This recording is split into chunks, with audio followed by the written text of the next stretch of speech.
Hey, hi, hey, hi. It's Tammie Brown with an IE. I know, everybody wants me to be crazy, but I am crazy. Are you ready? Are you walking children nature? This is my show. It's Tammie Brown. Here we are in Hollywood, California. That's right, the place of the stars. Well, most of the stars, but there's stars all around the world, you know, like Bridget Bardot and things like that. But today, let's think about people like Zazu Pitts, or Boris Karloff. You know he's bald. Hollywood. Well, scandals.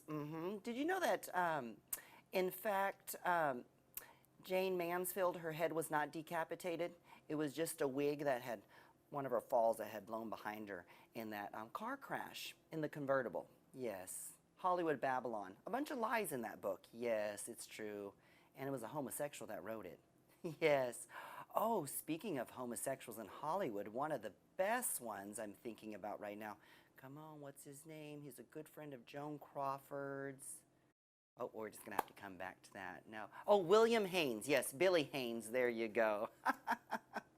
Yeah, Billy Haynes.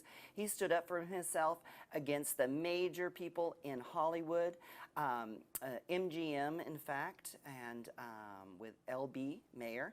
And he told him that he was not going to break up with his husband. And William Haynes was one of our biggest, actually, leading male stars besides Valentino. That's Rudolph Valentino. And Rudolph Valentino, he came from Italy, actually. You know, Valentino, Kissin' Valentino. Yeah, that Bengal song? They're talking about Valentino, kids. Do you know the Bengals? That's another topic. That's music. Girl groups. But William Haynes, he was an awesome person, a real gay rights person, and he stuck to his gay lifestyle, or homosexual lifestyle, I should say, and was a good friend of Joan Crawford. He switched his career from Hollywood to interior design, and I don't know if you've ever heard of the Haynes collection. That's his collection. No, not Haynes underwear. I know what you're thinking. Look under my skirt and it'll stick you in the eye. Freddie Fender, that's another topic. That's a Corpus Christi, Texas topic, like Selena, Farrah Fawcett, things like that, and that's where I was born. Hollywood, Zazu Pitts, do you know who she is? Let's think about Norma Shearer.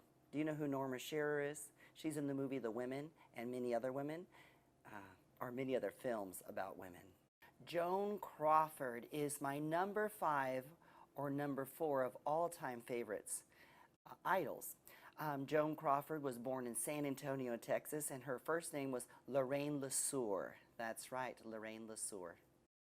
Like sewer. P-U. Aguas estancadas. That means backed up waters in Mexican Spanish.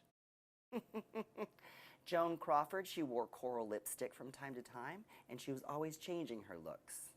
I think she's great. I like that she's stuck in there. I think that Christina Crawford, her daughter, was a little slanderous, but Joan was a little mean. But Christina's in her 70s and needs to get over it and stop talking about her mom. I mean, come on, you're making money to go there and talk about her, just like I'm making money talking to y'all about Joan Crawford. That's why I love Joan Crawford. Bette Davis. I love Bette Davis just as much as I love Joan Crawford, actually. I think Bette Davis is one of the best actresses. I like that she's a true character actress and sticks to her acting ability. And she doesn't mind what other people think about what she looks like. She likes playing the ugliest person, or being the ugliest one, or being the ugliest bitch on camera. And she's not afraid of it. She's a real character actress. And she fought here in Hollywood. Joan and Bette both fought here in Hollywood. Not the feud or any of that. I'm talking about they fought to be women in Hollywood, to really be themselves, to get their money at the end of the day, to not be thrown under the bus in this hard business of Hollywood showbiz scandals and things. Joan Crawford and Bette Davis had a feud, and sometimes some people would like to piece it together back when Joan was with Frencho, and Bette and Frencho were acting together. Frencho Tone is Joan Crawford's second husband. A very handsome man. Please look him up. Very handsome. He has a beautiful demeanor when he acts. He's a beautiful, beautiful man, actually. Different than Clark Gable. He's much softer. But Joan and Bette did the movie Baby Jane, of course, is what I'm trying to think about. Cut. Joan Crawford and Bette Davis on the movie Baby Jane started fighting, and they had their feud, and it's just a big scandal that Ryan Murphy made over with his show, The Feud, which he did a lot of liberties in writing, and was stealing and making up things.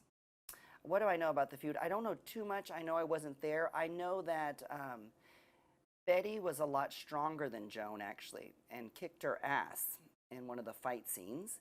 And then when they came back to do the movie Hush Hush Sweet Charlotte, Joan tried to keep Betty away from getting the Oscar, and by doing so, she didn't get the Oscar. So when they came back to film this Hush Hush Sweet Charlotte, Joan could not carry the weight of the rage of Bette Davis and had to fake it and go lay up in the hospital.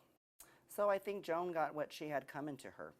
Does it mean I like Joan less? No, I think that they should have gotten along. I think that's pretty stupid to have fought so much. It's pretty stupid to fight with people in the business, but usually in this business of egos, people like to carry their ego around. Hashtag Queen with a Cause. Today I would like to do my hashtag Queen with a Cause on the ocean. Yes, all the plastic in the ocean, and plastic is a derivative of oil, and that's probably causing us cancer, and they should probably keep the oil in the ground and not be fracking. They shouldn't do fracking in the ocean, and the military shouldn't do their sonar in the water because it messes up the whales. Whales, you know, those big things floating in the ocean. They're not really floating, but my PSA is for the whales in the ocean, and to stop testing of nuclear weapons, to stop sonaring in the ocean, to stop polluting the water. It's a big deal. And remember, water is life, and when we're eating that seafood, it's not really good to be eating it when it's full of contaminants. And also, the water is full of mercury, and the water, most fish is full of mercury now. And also the Japanese should probably stop slaughtering all those dolphins that they're doing and eating the dolphins. It's not really good for them. And I do know that Russia, off the coast of Russia, there is an albino whale. It's an orca. And I do know that OSHA is the #1, they're the only ones that are taking, and China, but they're taking the orcas out and the beluga whales, and they're selling them to China. Yeah, selling them to China. Just like in Sochi, the Olympics, remember, in Russia, they took 3 orcas out of the ocean. Now I'm just rambling on, but I know all kinds of things about the ocean that are going wrong. So let's try to make it better.